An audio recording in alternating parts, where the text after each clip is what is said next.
magandang umaga po sa ating lahat mga kabayan. So ito po si ate na sundan natin kanina habang hila-hila niya yung kayang kariton na may dala-dala itong mga gulay mga kabayan. Napakasipag. Isang nanay naman po, isang ate na naman mga kabayan ang nasundan natin. Kaya ito, si ate. Hello! So good morning ate. Kumusta ang pagtitinda natin? Hirap garo magtinda, madam. Bakit nasabi niyong mahirap? Kasi, wala kung matumal. Matumal. Ano po ba ang pangalan ni ate? Elvera po. Si Ate Elvera. Ilang taon na si Ate Elvera? 37 po. 37. Bukod doon sa napakainit na panahon, matumal. Bakit matumal? Masarap ang gulay. Yan laging madalas bumibili. ulam ng mga kababayan natin. Bakit walang bumibili? Huwag ko po. Baka wala lang silang pera. Walang pambili, walang pera yung mga tao ngayon. Or gusto na naman nila tumikim ng ibang ulam. Siguro. Diba? So, kumusta ang umagang ito? Wala pa kayong nabenta? Meron na din, madam, kahit kunti. Kahit konti. Matagal nyo na itong ginagawa, Ate Elvira. Opo, ma'am. Matagal na. Ilan po ba ang anak nyo? Dalawa lang po. Dalawa lang. Nasaan po si Mister? Diyan po nagko-contraction sa Anonas. Dalawa kayo ang naghanap buhay. Wow! Bibihira lang kasi mga kabayan, no? Bibihira ng Ate Elvira na nakita ko na yung bang mag-asawa na talagang dalawa sila magkatuwang, naghanap buhay, gumagawa ng paraan para kahit papaano ay masustain nila yung pangangailangan nila, no? Pero kayo, kaya lang sa umagang ito, hindi pa kayo hindi pa kayo sinuwerte, hindi pa naubos at marami pa ang paninda nyo. Po, madam, madami pa doon. Or kalalabas nyo lang. Hindi, kanina pa, madam. Kaninang alas 6. Alas 6. Hindi pa ako nakabinta. Oh, talagang tiyagaan lang. Ang ginagawa nyo ay yung Naglalakad lang. naglalakad lang. At saka wala kayong payong kanina. Wala po. Napakainit na. Ito lang po. Sombrero lang po. Sa bagay, mahirap magpayong kasi May dala-dala bitbit ka. kayo, hindi mahila-hila kayong mabigat Opo. na mga gulay. Opo. O, di ba?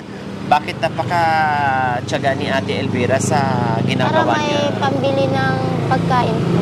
Halimbawa kung si Mister lang ang nagtatrabaho, Ay, hindi niya kaya madam. Dahil sa maraming gastusin. nag-aaral yung mga anak. Uminto na po, Oh, bakit tuminto ng pag-aaral? Ikailangan yun nila. baka kung makaipon, may pang Babalik sa pag-aaral. Pangit nyo kanina, mahirap kung si Mister lang magtatrabaho. So, naisipan Tinutulungan nyo ko po. na tinulungan nyo. O bakit tinulungan nyo? Ayaw nyo yun. Nandiyan lang kayo sa bahay, magbabantay ng mga bata, maghuhugas, magliligpit. Hindi ko naman ugali yung walang ginagawa, madam. Wow! Kumbaga, Gusto ko yung magtinda, gano'n. Maghanap ng... gusto nyo mapagod kayo. Mapagod kayo at the same time na kumikita kayo. Ayaw yung Maupo-upo na lang. Uupo-upo na lang. Tapos chika-chika sa mga kapitbahay, ganon. Masarap yung ganon na uupo ka lang, chika ka lang dyan sa kapitbahay mo. Ay, hindi pwede. O makikibalita ka lang. Tapos pag nagutom ka, magsaing ka, matulog ka. Then, pag nabusog ka na, labas ka na ng bahay, tapos chika-chika ka na sa mga kapitbahay. Marami ka pang masagap. Ayaw mo yung ganon? Bakit? Dahil sa gusto kong may mapakain sa mga anak ko. Medyo masarap din, gano'n. May sila. Pang merenda. Wow! Naman talaga tayong mga magulang, no? Gagawin ang lahat para maibigay yung pangangailangan ng mga bata, lalo na yung pagkain nila sa araw-araw. At syempre, masaya tayong mga magulang na yung nakikita natin yung mga anak natin na kumain ng masarap. Tapos yung gustong-gusto nila, nakangiti sila, nakasmile sila. Tapos sasabihin pa nila, wow, ang sarap naman at thank you mama, thank you papa. Yung ganon, di ba? O, joke lang yung kanina, no? Wala ngang mapapala pag yung uupo-upo ka lang dyan. Sige lang chika, sige lang chismis. Ang ending, magkaroon ka pa ng away. Opo. Di ba magkaroon ka pa ng kaaway? Gusto mo yung awayan ka dahil may na-chismis ka na hindi mo alam na sobra na pala yung chismis mo. O anong nangyari noon? Sige. Na wala ka pang ginagawa, naranasan mo maging chismosa? Opo. O anong nangyari noon? Inaway-away ako, madam. O, bakit ano bang chinismis mo? Bakit inaway-away ka? Yung nakikita ko lang, Oo.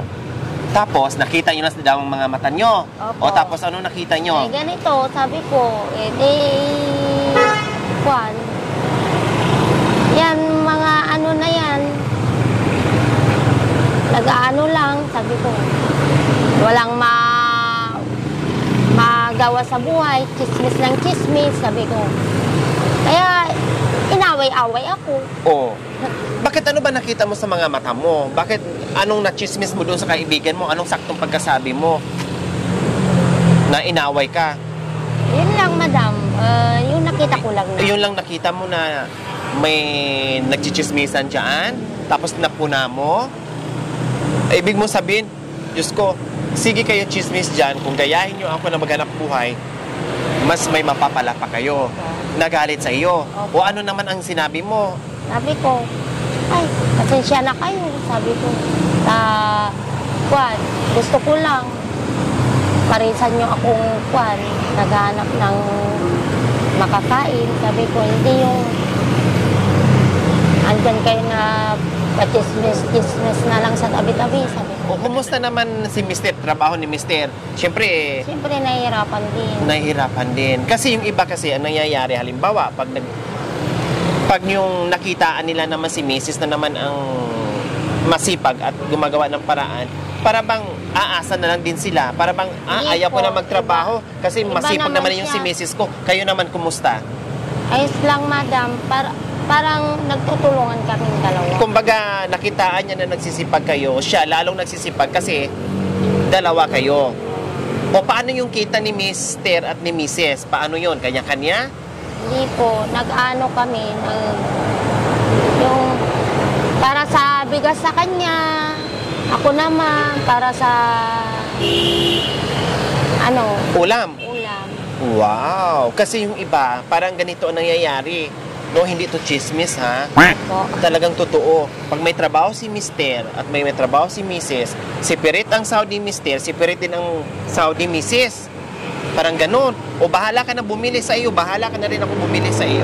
Parang ganun, nagkanya-kanya. Parang hindi sila mag-asawa, nagkanya-kanya sila. Pero sa inyo, Siyempre na. maganda yung tandem nyo kasi nagtutulungan Ay, kayo, ano naman tapos sila. may kanya-kanya kayong obligasyon. Kumbaga, o sige, ito sa iyo ha, sa akin, ito. Tapos yung allowance ng mga bata, pagpapaaral, sinong sagot nun?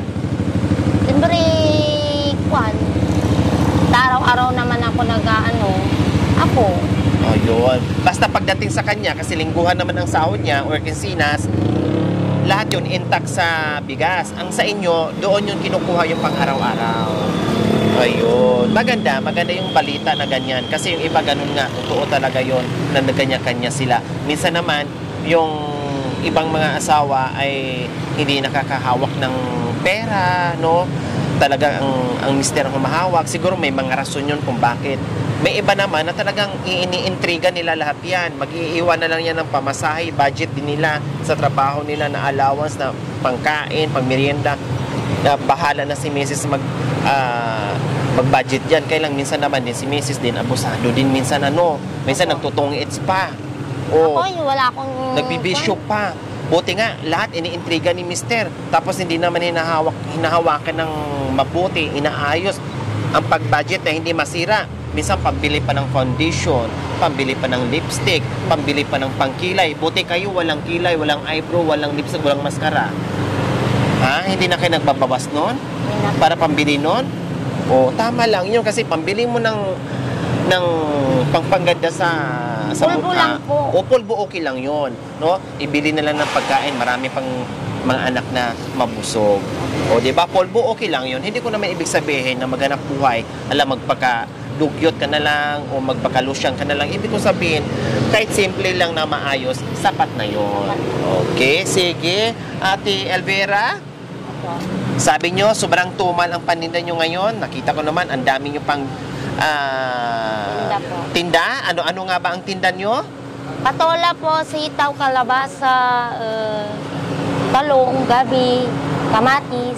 Okay, sige Ate Elvira, meron kaming pabaon sa iyo bago kayo uwi ng bahay.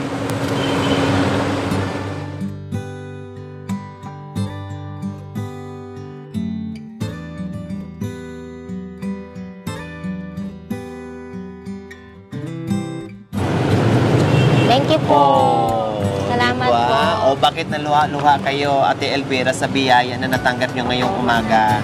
Ha? Maraming Masaya po salamat ba kayo sa natanggap nyo ngayon? Kaya po, Walang ano man. salamat. Syempre, bukod pa dyan, handugan pa namin kayo ng sayaw.